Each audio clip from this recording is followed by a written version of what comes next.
Yeah. So, yeah, I don't like all that like introduction stuff. And hey, we'll just start it right here. We'll just start it right here. Yeah. So I really have this, I don't know if it's a good philosophy or bad philosophy with podcasting, but I've seen programs and I've been on one or two where the host will, do this whole blurb about the guests and stuff. And it's kind of like, this doesn't really feel authentic to me. This doesn't really feel like we're having a conversation. This feels like, this is going to be a little talk show host and it's just going to be a 10-minute thing. And it's just, and maybe, and I'm not, hating on anybody who does that, but it's just not my style. I just think that, we're just two people having a conversation, and then if they want more on you, obviously read the show notes. And as we talk, they'll find more, the audience will find out more about you, and then we'll just party from there. Is that going to make sense? It does. And I think it also aligns with the kind of topics that you talk about on your podcast as well. You're delving into their lives. Whereas on most of these podcasts, I think they're going more of, tips or business kind of strategies and those kinds. So I think it really aligns with the direction that you want to take your podcast as well. So yeah. That's a good point. That, I was, for some reason, podcasts like ones that it's just talking and it's like, it seems very authentic, always resonates with me rather than, and I get, the side like, oh, it's tips and businesses and insights on how to be a marketing nomad like yourself. And those are good, but it's just like, for some reason, and I don't know, I guess there could be tons of arguments made for that, but it feels more genuine to me that, hey, I actually really felt like I got to know the person and learned why they got into what they do and how, they started thinking the way they did and what obstacles they come over and all that good stuff. So, but let's start there though. Or again, let's give people at least a little bit of a background about yourself. How did you become a marketing nomad and a digital entrepreneur, and where did all this start? And and all that good stuff. When did it all happen? Oh, it's been crazy. It's a crazy journey, and it absolutely starts with me finding my passion first. So for those of you out there who may not know who I am, my name is Prithvi Madhukar, and I am an engineer by degree. And unfortunately, during my second year of engineering, I realized that this was just not for me. I could not see the next 40 years of my life in this field. And it was quite different because the society that I grew up in, either you are a lawyer or a doctor or an engineer, and that's pretty much it. If you take up any other profession other than these three, either you're not looked at with respect or people think that you are guaranteed a failure. And if you do achieve success, they just, chalk it off as sheer dumb luck. So at that point, I'm 20 years old. I'm trying to figure out my life. Everyone around me seemingly has their life all figured out. They seem to like engineering. And there I was, like an odd duck, not understanding why I wasn't passionate about something that everyone else was passionate about. And for me, finding that passion in life was very, very important. I have been a dancer ever since I can remember. Like, I think I was born dancing. And for me, I wanted to find that kind of passion towards my career as well. I don't know. I believe that life is short, and I believe that we should be able to do the things that we love for the most part of it. So around this time, I'm lazing around at home during my summer holidays, and my dad, he's a very typical Indian parent. He comes up to me and he says, why don't you get an internship or have some real world experience? And well, I wasn't happy about this because engineering wasn't even my thing. What would I do in an internship? I didn't even remember any of the things I'd studied. And I told him that. And my mom was not amused. My dad laughed at my joke. And so the next day, both my parents are entrepreneurs. I think it's important for me to add this. So my dad took me to his office and he said, okay, why don't you spend a couple of hours, help my team out? They have, the website's new. They were moving from they were actually getting into the digital space at that time. So he said, why don't you just work with the team, figure out any spelling mistakes on the website? And so I sat there with the team. I found a spelling mistake here. Then at another point, I thought to rephrase the sentence. And then another page, I thought that the colors didn't match the overall aesthetic of the website. And then I pointed that out. And slowly I moved on to the social media pages. And then, I slowly moved on to bigger and bigger things. And I didn't even realize that this was marketing. Ooh. And so I didn't realize it. I didn't even know it was called marketing at the time. And like I said, the even the thought process of the people around me, they weren't able to figure out that this was marketing. For them, it was just social media, or it was just website. It wasn't marketing as such. So I went back the next 2 summers as well, because that was the only time that I felt happy doing these little things. I felt really engrossed in the entire day. 8 hours would just fly by. I would not even have any clue. And even at this point, I didn't realize that this was something I could pursue my career in, because, like I said, it's only these three fields, and anything other than that, it's not really looked up upon. So I was like, okay, fine, let's just. Both my parents are entrepreneurs. I've always wanted to start my own business someday. Let me do my MBA. Nice. So I applied. I did not even apply to a single job in engineering. I just started applying very fervently. I was absolutely scared that I would have to end up in engineering. I did get an admit in Rochester Institute of Technology, that's in upstate New York. And I was so happy when I got that. I flew immediately, and I think it was my first marketing class in the first semester itself. My professor's up there. She's trying to engage the class, trying to ask different questions. And there I was, like a total nerd, answering every single question with my hand up, raised up. And Chris, it wasn't even like normal marketing questions. It was like, okay, what was the Coca-Cola campaign 10 years ago, or Maggie campaign 3 years ago? And somehow I had absorbed all of these things while I was growing up. These were newspaper articles that I was drawn to, magazine or online articles that I liked reading about. And it was in that moment in that class that I realized that, all of this comes under marketing. And all of my life had sort of been directed towards marketing, and I just didn't know what it was called or what it even was. Sure. So that there began, a lot of relief, of course, but there began my journey of pursuing my passion. So that is actually one part of the story. How I became a digital entrepreneur.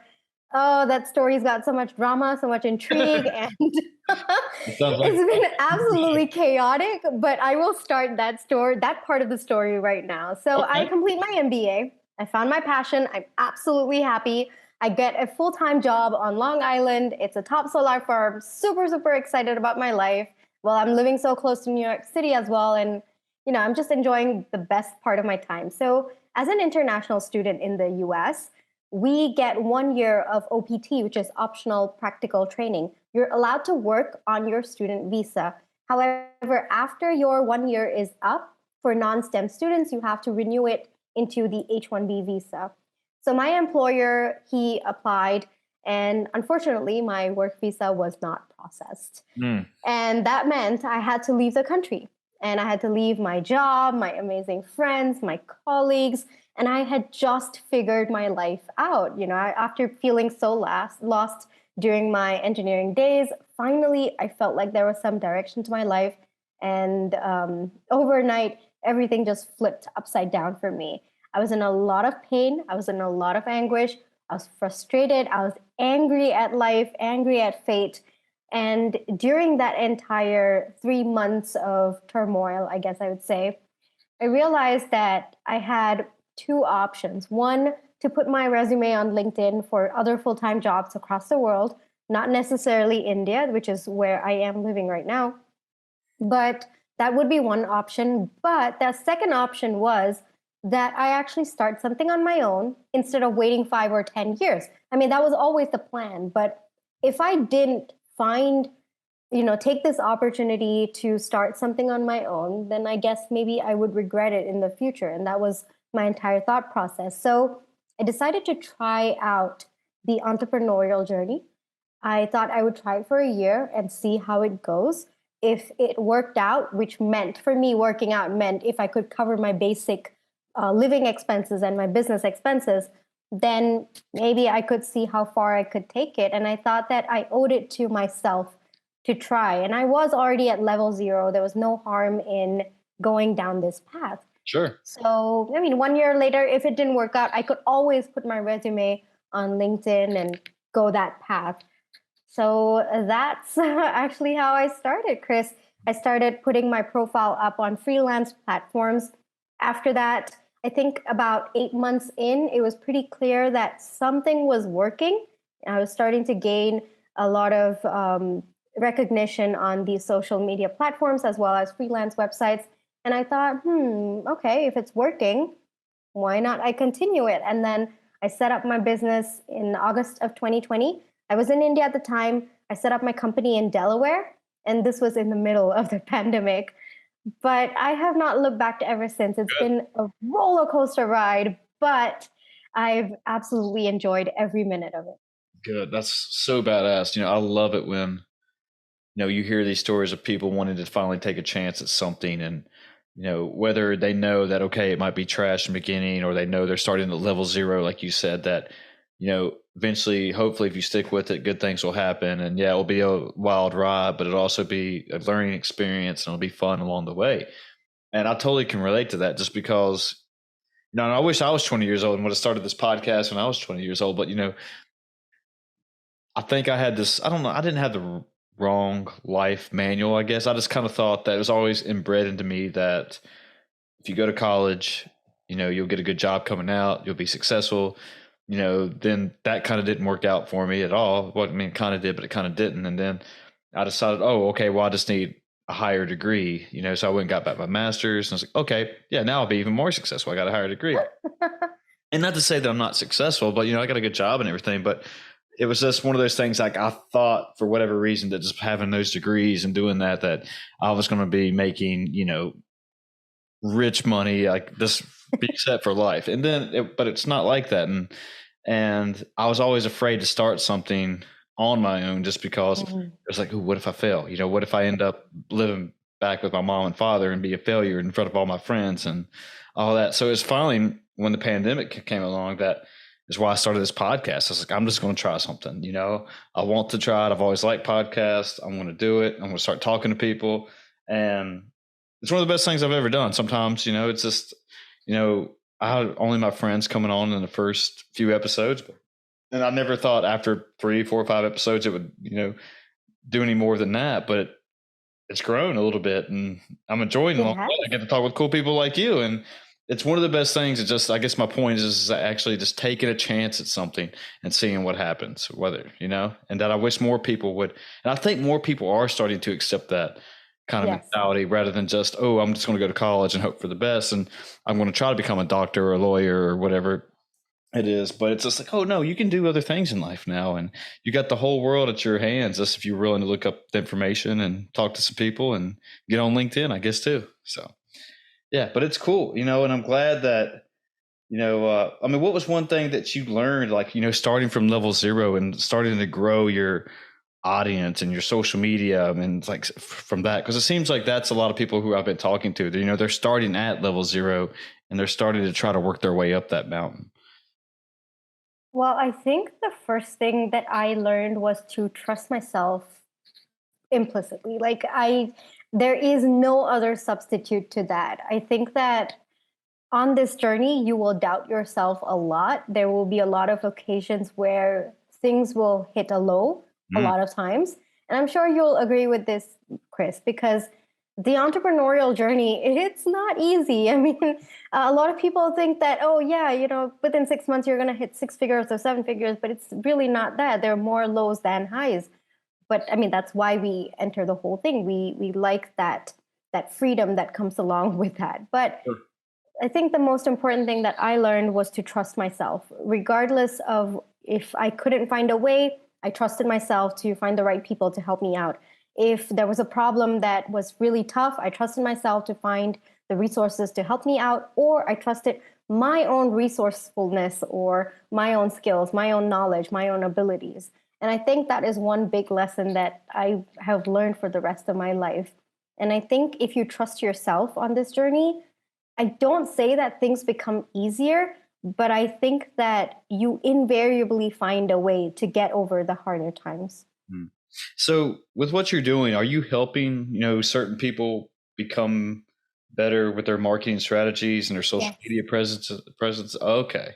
I see. So for somebody who's new, like you said, we're starting at level 0. I mean, what would be some of the first things you help them out with and telling them, hey, if you want to grow your audience, if you want to grow your followers on the gram, I mean, LinkedIn, whatever most people are using, I mean, what would something they start at? Where would they start? Yeah, so as a marketer myself, when I first started this journey, I kind of put in a lot of complicated marketing strategies for my business because I was very, very excited. Sure. Unfortunately, all of those backfired because when you're starting out, you have to realize that you need one point for all of the other complex marketing strategies to build on later. You need a stable foundation first. And actually, that was my first lesson as a marketer in the entrepreneurial journey. So, my advice to anyone who's starting out is the simplest way to go about your marketing is to create paths for people to find you. Okay. And what do I mean by that? Your audience is probably at point A, you are probably at point B. Figure out how you are going to connect them to you. For example, Chris has this podcast, but he also has an Instagram page.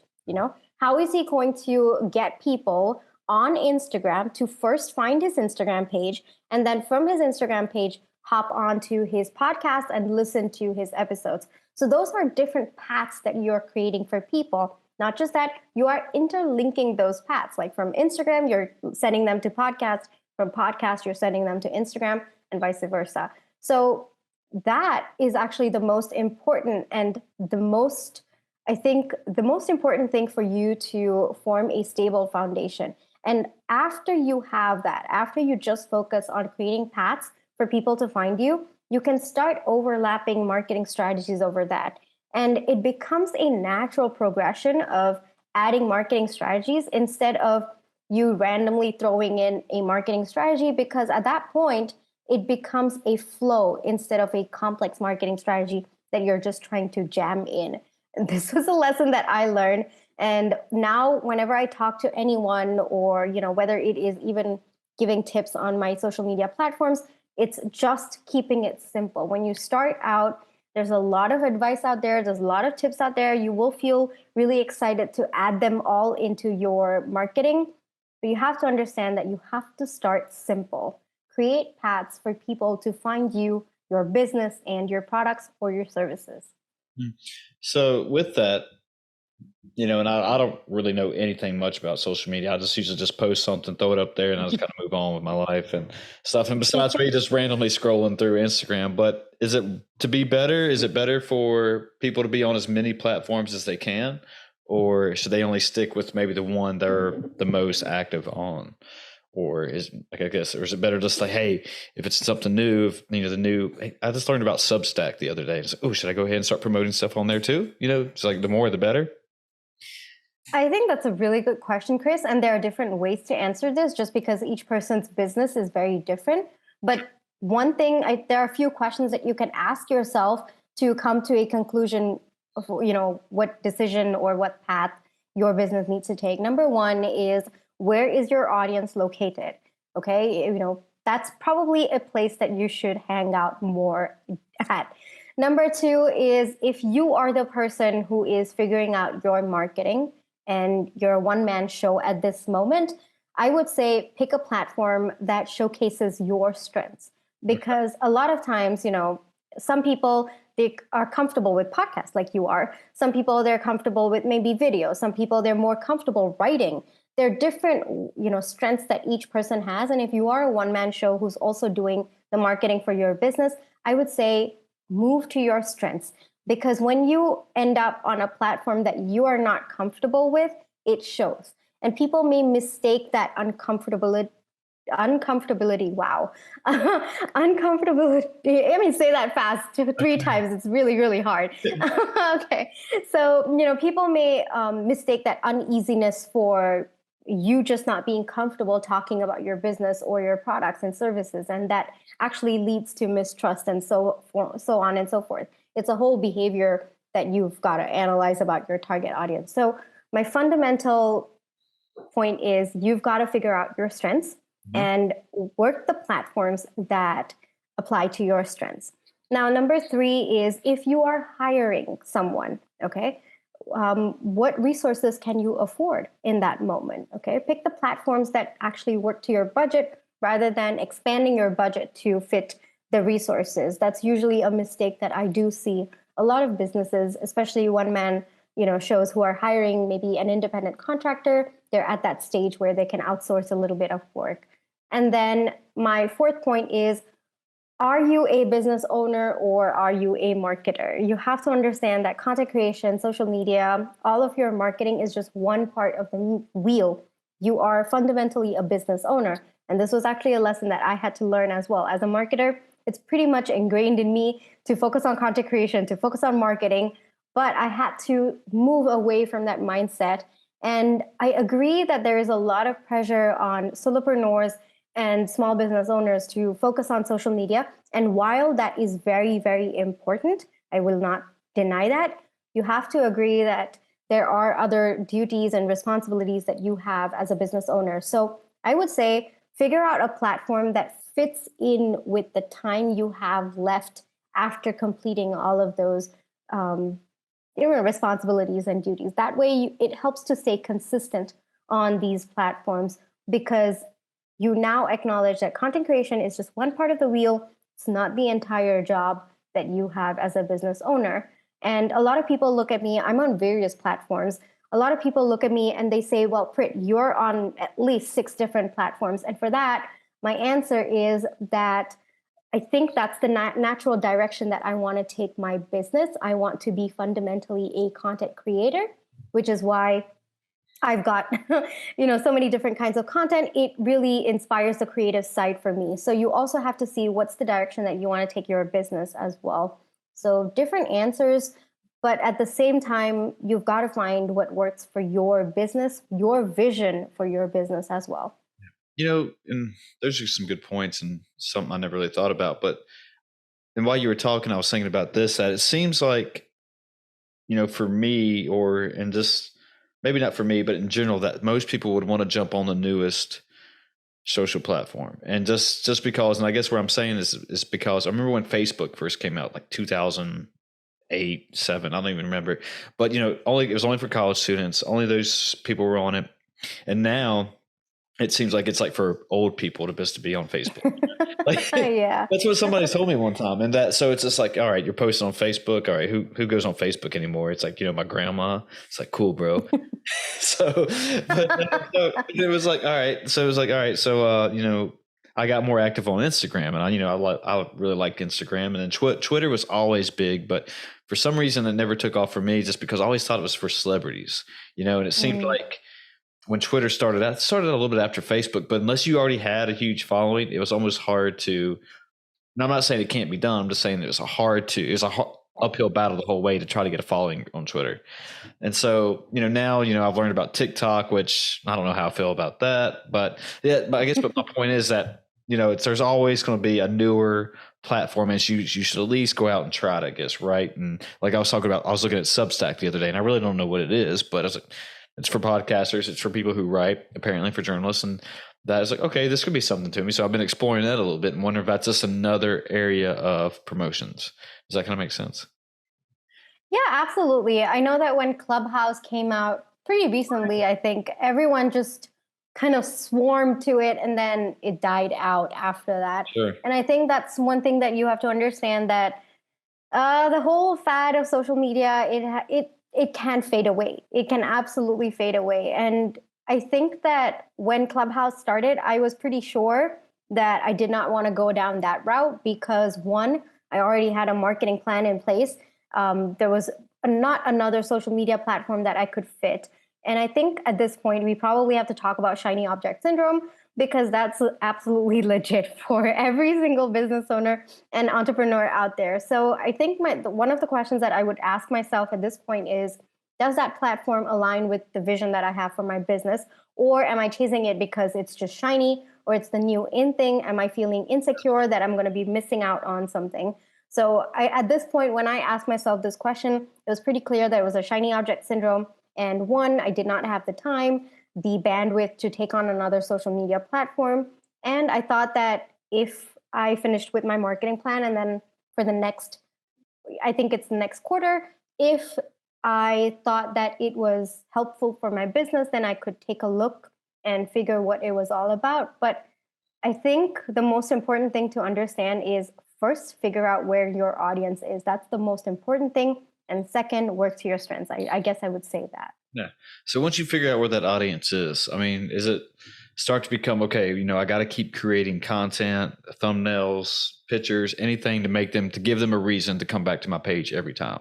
I don't know where I picked that up at, but somebody pointed that out to me one time, and it was kind of like, okay, well, if you're going to create thumbnails, if you're going to create these pictures on Instagram, you want your page to be kind of continuity, where it's just like, oh, it's all streamly and it's all nice and looks good, and you just can't have random shit everywhere, So, and I was like, oh, well, that makes perfect sense. And that never really occurred to me when I go and look at, people's pages. It's just one of those things I've never even, had a sense of. I was like, okay, I guess that's kind of cool or whatever.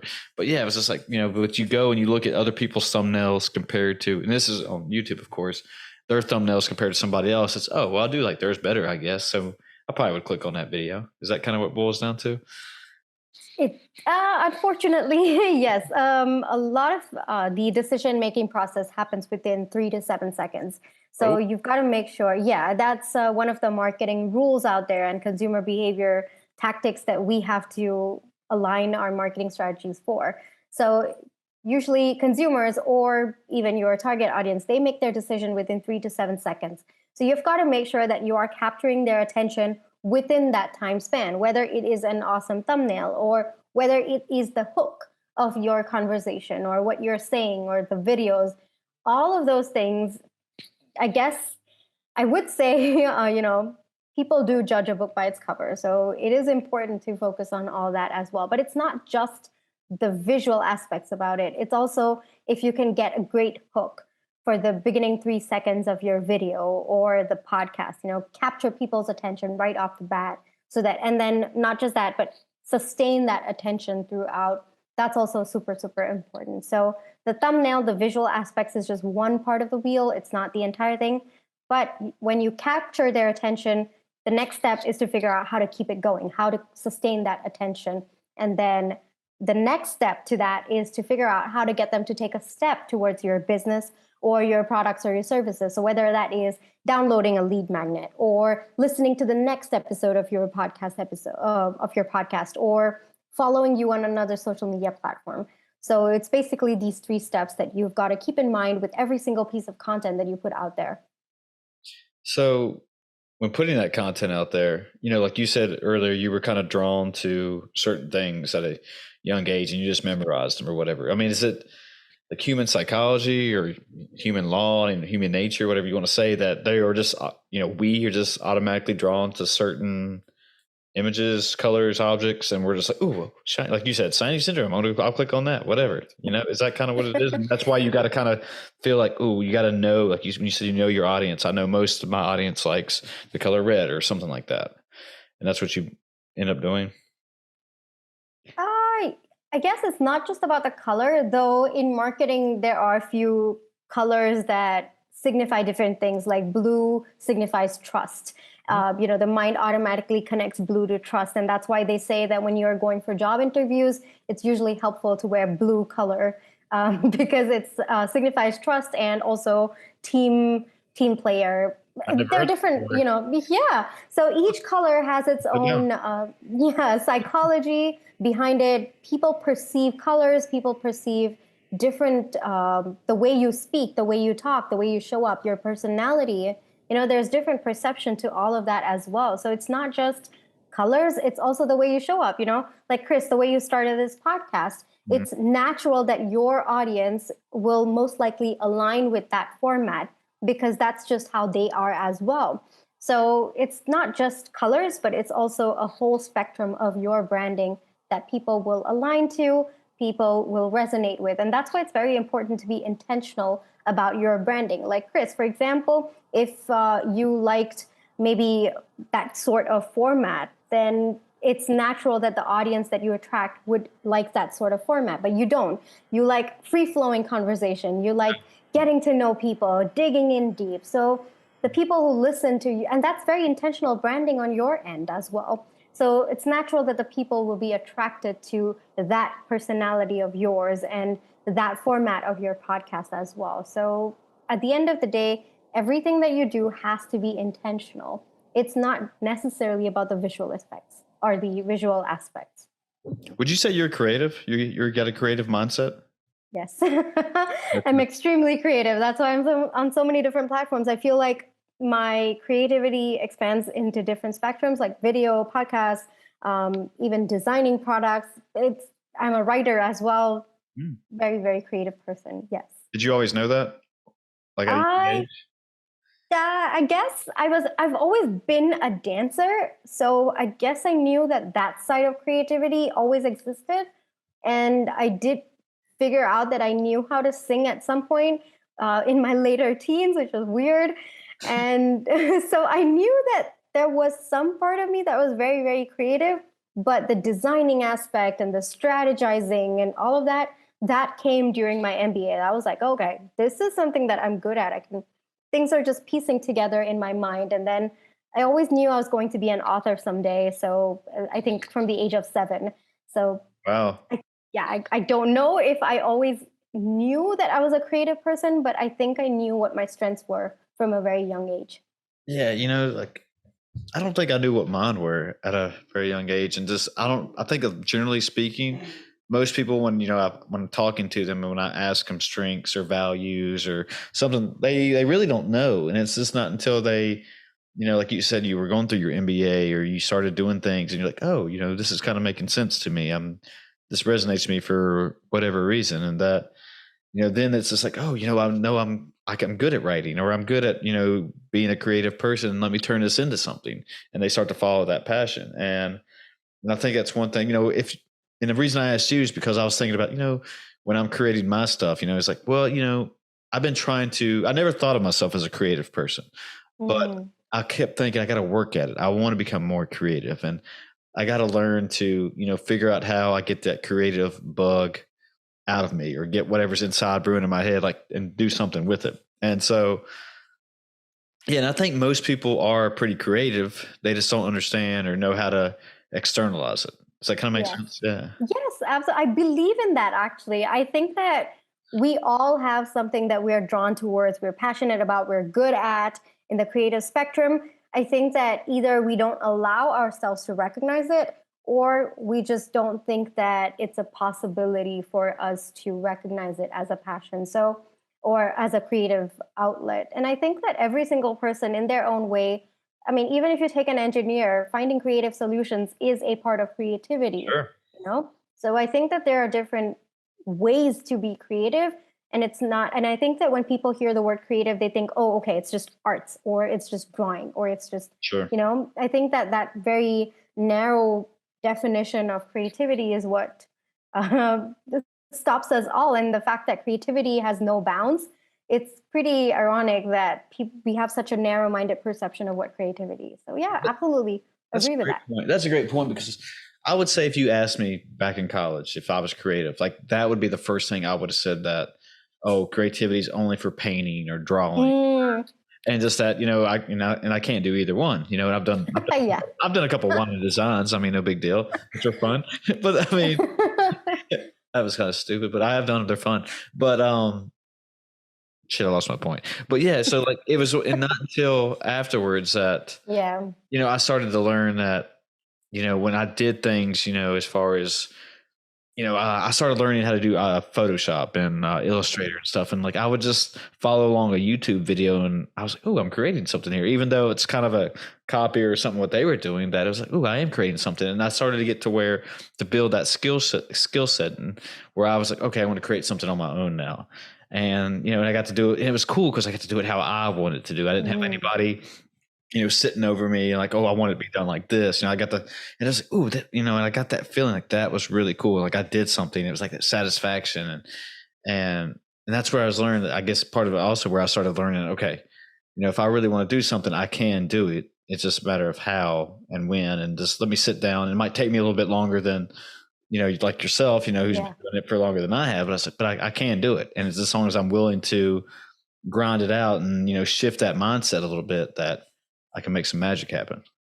I do want to point out that, every single skill and passion, I mean, you've got to work hard at it. Sure. I think that just figuring out that you're creative is probably step zero. And there's just so many things that come after it. Honing that skill, making sure that it's getting better each day, making sure that you're not burning out in that process.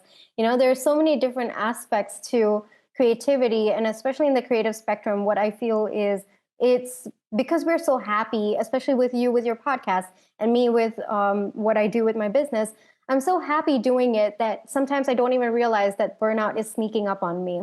And I think that's also one more part of the responsibility that we have being a creative person, or when we step into the creative world as well.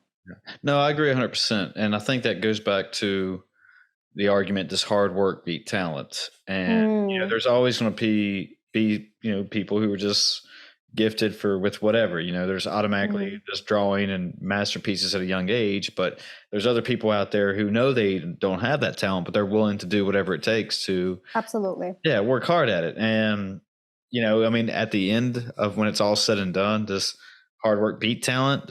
Maybe in certain situations. What's that stupid old story, like the grasshopper and the squirrel, or I don't know if it's a squirrel, but he's packing away food all. I think it's the ant. Maybe it's an I was like, do I have my story wrong? No, I don't know why I thought about that anyway, but it's, I guess because it was like, the grasshopper's playing music and doing the ants, storing food and actually working hard to do something. And the grasshopper's like, well, maybe that's not a bad analogy, or that's not a good analogy. But anyway, that was my point. Like, you got to work at something and even though you are good at it, there's always room for improvement, I guess. And that, that you find it one way or the other. I think that both are necessary. I think that you need to have the inherent talent as well as the hard work. I think one without the other, usually it gets very, very hard. Like if you have talent, but you're not willing to put in the hard work, that's a waste of that talent. If you are putting in all the hard work, but you've got absolutely no talent for it. I'm terrible at drawing, Chris. And if someday I want to decide to be a painter or an artist, I'm pretty sure I'm not going to make it, because you do need that talent, that inherent talent in whatever it is that you do, as much as I would want to put in hard work. So I think it's one with the other. I think both of them are necessary when it comes to being successful. And when it comes to talent, it's not necessarily that it's like drawing or something like that. It could even be the skills that you have, the soft skills that you have, the hard skills that you have. It's not always just a visible talent that when we speak about talent that I'm talking about. Yeah. Do you know who Mr. Beast is on YouTube? No. Okay, he's probably very familiar. Yeah, he's probably one of the biggest influencers, whatever you want to call them, YouTube stars that I've seen. And he's basically kind of said the same thing, that we're at a very, very young age, like him and his friends just kind of wanted to learn everything there was about YouTube. And they wanted to learn I don't know about the algorithm part of it, but they wanted to learn like YouTube or the thumbnails and why people were going to their, channels, and like what kind of content were they putting out, and why did this video get more views compared to video B and compared to video C. And like he literally would study everything about it. And I can't remember if he tried to go to college or he just said, screw it, I'm not going to go. But he just went all in on YouTube. And now, I think he's got the most subscribers, or if not top 2 or 3 on there. But and now he's just like, spending even more money that he gets on to keep creating more content. Like, he knows he's at the top of his game, but he just loves creating so much and just loves creating new videos. And also I think he gives away money to people when there's like he did like a Squid Games video, and they set up this huge studio just to make it like exactly like Squid Games. And that obviously they didn't kill anybody or something, but they actually played the games where it was safe and stuff. But it was just stuff like that and people like that. I was like, man, what was inside him and what made him keep wanting to do this, even though once he hit the top and he knows he's great, like he just wants to keep going. And I think that's what it is, that he's one of those probably rare breeds that have just, both of it. He has the talent and the hard work ethic, where he's just like, yeah, I know, I love doing it so much, I'm just going to keep doing it, and it's obviously done so well for him. So I think that's awesome. I have not heard. I think the name sounds very familiar to me, but I have personally not had any interaction with Mr. Beast. But I'm definitely going to go check it out after this podcast episode.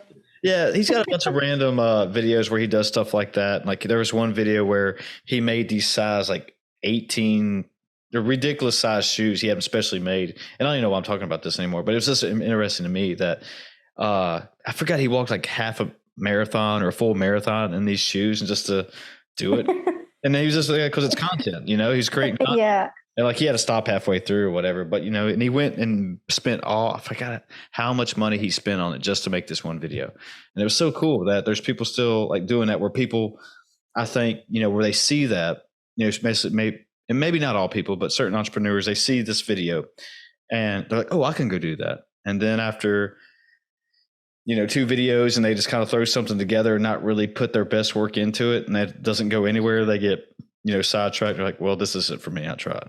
And then they just kind of give up on their dreams.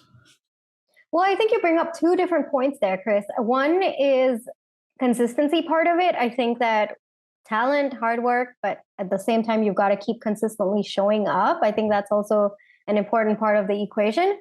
But I think the second thing that you brought up was, the first piece of content that you put out may not necessarily always be the best one out there. Right. I think that, it takes time to hone your skills. Even if you have a natural talent, it takes time to build it up to a point where, I guess when you look at it, you'll say, okay, I've grown so much. So, my first podcast episode was an absolute disaster. The first YouTube video, absolute disaster. So, I think a lot of people are so scared to even take the first step because they think that, it needs to be perfect, or it needs to be top quality content, or the same as the 700th video of maybe Mr. Beast out there. But yeah, I think those are 2 different things. I think one, you have to acknowledge that your first piece of content out there isn't probably going to be the best. And you're probably going to be embarrassed about it for a very long time. I still am. And then the second part of the equation is, but if you keep on doing the same thing again and again and again, and keep on improving your skills, work on it consistently, I think it will get to a point where you can look back and say, that's actually some good stuff there. Yeah, no. And I agree with your points. And that was very well said by you that, I remember going back and looking at my very first YouTube video / podcast video, however you want to say it. And like, it's just kind of like, what you said, that's a dumpster fire right there.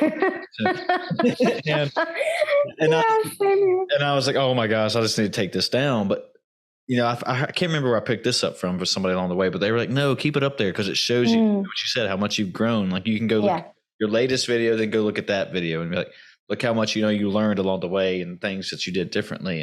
And I guess, what I wanted to ask you, like you had a good point about consistency. And do you have a rule as far as, posting or consistency of when you put in out content? And just because I'm asking that is that I feel like, with everybody trying to be an Instagram star or YouTube star or whatever, that if you don't post, within, say you forget to post anything in a month or 2 months, like you're easily forgotten and it's almost hard to get back up after you gain all this momentum. Well, I think, different parts of your question, but I will answer all of them. Okay. The first part is about consistency. And I think one of the ways that I go about it, my rule is I've got to work at the time I have left and not use up all my time. Because when I first started out, like I said, I was absolutely so excited to be a marketer rather than a business owner. And I spent all of my time content creating and just marketing strategies and all of that. And I realized quickly that I didn't have enough time to do my other business related activities. Yeah. And so after this, I came up with a rule that content creation is just one part of the wheel. I have to figure out the time I have left and then make sure I am creating content to the time I have left. For example, I take out all my personal commitments, my business related activities, other stuff, my consultancy, all of that. If I have maybe 3 hours a week, I see how much content I can create for 3 hours a week. This is just an example. Maybe I can create 1 podcast episode and maybe 3 Instagram reels in that amount of time. That is the frequency that I set for myself. There will be some months where I have more amount of time. My frequency increases accordingly. There will be some months of time when the frequency has to decrease because maybe it's tax season and I've got to focus on tax related stuff, which is really annoying and I don't like it, but I have to. And so, I think my rule is figure out the time that you have left and then figure out the frequency based on the time that you have left. That is the rule that I keep for myself. And this is the rule that I tell my clients as well, because in this day and age where there's so much of pressure to create content every single day, like 5 times a day, you've got to post. I can't even, wrap my head around it. I did hear this somewhere and I'm like, that's not the way to go, especially when there's so much pressure to create like 5 content pieces a day and stuff like that. And that fear of that you picked up that you're going to be forgotten after a month or two if you don't post, or if you just miss out one post. I think that a lot of solopreneurs, especially, they tend to lean heavily towards content creation. And this is my advice. It's okay if you are, your frequency is low, but make sure that you are consistent. And consistency is the most important part of the wheel. Not just that, you have to ensure that the quality of your content stays almost pretty much the same. You can't have fluctuating quality of content. So when you're determining your frequency, not just determine based on the time that you have on hand, figure out how much time you need for making quality content that actually ropes in your audience.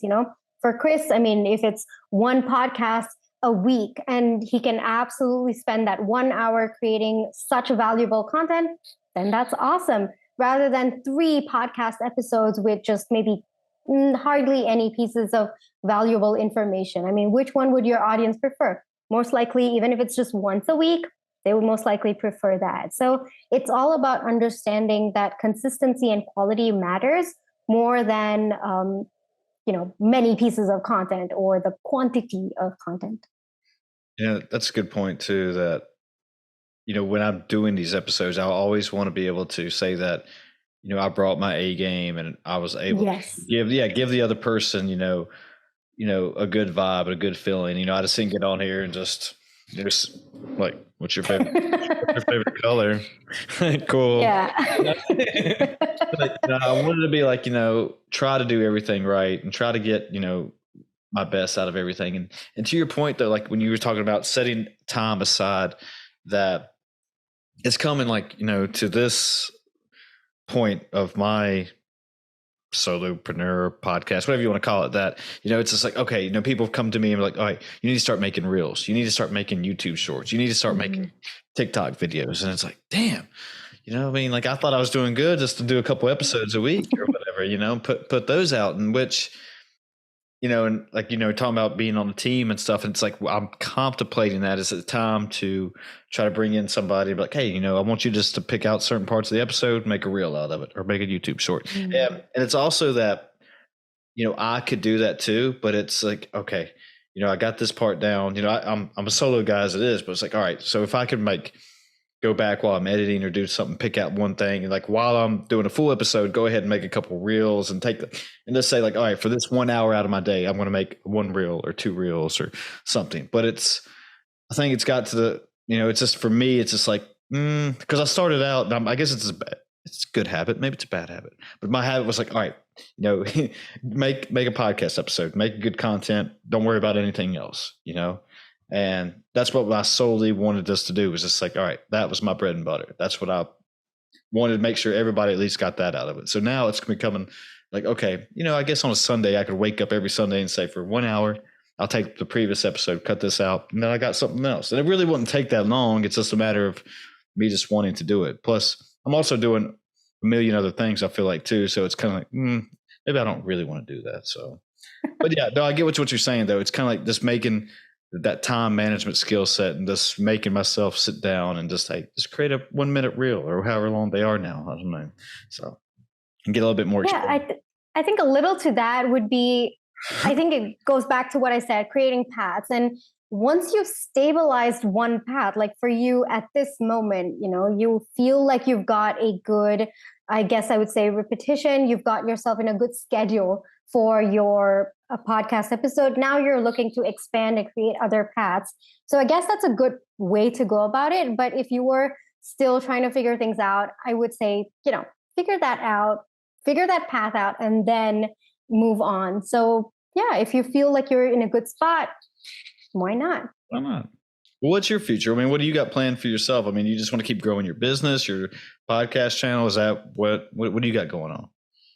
Well, I am the marketing nomad, so I do want to eventually start traveling, maybe, spend a couple of weeks in a place and also grow my marketing consultancy firm, be a content creator. Oh, I have big dreams, Chris. World domination. I love it. And so, I wanted to keep this simple, but my dreams aren't that simple. But at the same time, I think, I think my dreams are a little bit different. It's not about growing a 7-figure business or whatnot. For me, I want to be able to pursue my passion for marketing as well as travel, as well as my creative side, that is content creation. So as long as I'm balancing these three, as long as I'm happy, stable, have a peace of mind, I would consider myself a big success. I think a lot of people forget those things you just said right there, because it's more just, I think there's a bad narrative when it comes to entrepreneurship that they think that it's work, work, work, work. I got to work 16-hour days or 18-hour days in order to be successful. It's the only way that, and it doesn't matter what you're doing. I think that's just, and I don't even know why that became a narrative. I just guess because some figure influencer said something to that nature one time. Yeah. No, I was, the hustle culture. Yeah, there you go. That's exactly what it is. And that, everyone just thinks that, I'm hustling, I'm doing stuff, and that, and because I used to think like that, and it's like, I'm grinding it out. I'm killing it right now. But then it's kind of like you look back and it's like, well, how much work did I really do?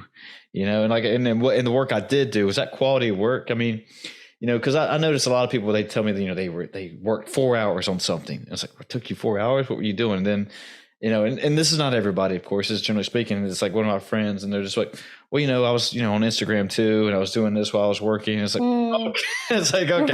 That makes sense. Yeah. Like, what else were you doing there, bro? I mean, did you actually work, or was it you working? So, yeah. And I think, but yeah, that's a good point about hustle culture. And that's where it kind of gets a bad rap. And I wish that would kind of change, just because I don't want everyone always thinking they have to think like that. Does that make sense? Yes, I wrote an entire book on this, Chris. I was so pissed off.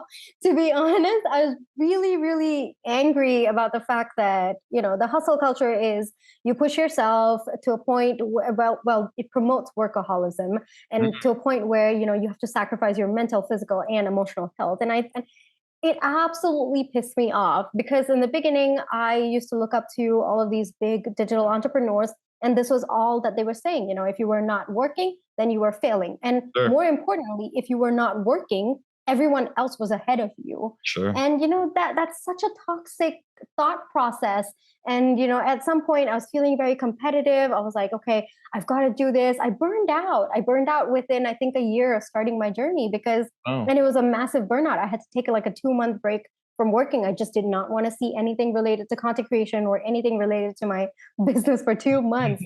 And the whole thing was, I was so proud that I was working weekends in a row, like 4 weekends together, and, without taking a break. Or it's just such a toxic environment. And it took me that burnout to realize what a grave mistake I was making, because I'm so passionate about what I do. And if I had to dread coming into work, that meant something was really, really wrong with my thought process and with the way I was showing up for my business and myself as well. So yeah, I don't like it. I've spoken at length about this in my book, but yeah, it's one of the things that I have a bone to pick with. Yeah, very, very against it. Yeah, that's really good points you just said. And that, I think that a lot of people should, sit back and think about exactly what they're doing more, and like ask themselves, hey, is this what I thought this was going to be like? And am I actually wanting to do what I thought I was doing, rather than just doing it just for the heck of it? But, and that's not, and I'm not saying there's nothing wrong with hard work or anything, but and with that narrative, but, if you find something, like creating content, then doing podcasts, and then trying to be an Instagram influencer, and then whatever else you're doing, a lot of people, that's just really not work to them. I mean, that's just our passions, we were saying earlier. And that's fine. But again, it's like where it comes down to is like that work-life balance, not to, get that burnout. And where, I think a lot of, and I don't wish bad on anybody, but it's almost good to get served that humble pie or go through that little experience just so you know what it feels like, and just, okay, I was going in the wrong direction. Now let me reevaluate things, and that's how I've learned through my life path and my mistakes that I've made. It was like, okay, let me turn this thing around now, and I'll figure it out from here. So yeah, like I said, I don't wish that on anybody, but I think it's almost important just to kind of at least pump the brakes a little bit and like sit back for a minute and just like, okay, am I really happy, or am I really doing what I want to be doing? So I don't know. That's an issue with hustle culture too. I agree. So I mean, a lot of people mistake the hustle culture for hard work, and I think that's where I want to bring it to people's attention. When you're sacrificing your emotional, mental, and physical health, that's not hard work. That's a completely different definition, and that's extremely toxic. So hard work, yes, it's important, and I work hard, I do. But at the same time, I recognize that I have a commitment to myself when it comes to my emotional, physical, and mental health. And prioritizing that is one of the most important things that I've done as a business owner and entrepreneur. Yeah. No, I think we should take that home right there. Just, I do believe hard work pays off, and that what you put into something, you firmly get out of it. So, and I think that needs to go. Definitely said. So anyway, if people want to find you, find all your services and all that good stuff, or just anything you want to plug, feel free to do that. Oh yeah. So I am the Marketing Nomad every single place: Instagram, Facebook, what else? YouTube. I have my own podcast where I bring in experts and interview them for mindset, marketing, and business tips. I have a book coming out pretty soon in September. It's called 0 to 4 Figures: Lessons Learned by a Broke CEO. And that's basically, it's got stories from 30 years of my life, as well as my digital entrepreneurship lessons that I have learned from those stories. So it's a compilation of 61 lessons from the last 3 years of my entrepreneurial journey. It's got drama, it's got intrigue, it's got humor, and it's got a ton of lessons, frameworks, tools that you can use for your business as well. I'm very, very excited about it. It's going to be available every single place like Amazon, Kobo, Barnes and Nobles. So yeah, I'm pretty sure, Chris will put it in the podcast description box below. But yeah, if you catch me on any of my platforms, do reach out to me. Come say hi to me. Tell me one thing that you liked about Chris's podcast, or even this episode as well. I would be happy to connect with you. Cool. And yeah, thank you so much for listening all the way up until here. All right. Well, thanks for doing this. This was fun. I'm glad you're out there doing big things and enlightening people on how to grow their stuff or whatever they're trying to do. So you're cool. Thank you so much, Chris. Thank you for having me on your podcast. It's an absolute pleasure. Thank you. All right. We're out of here, people. See ya.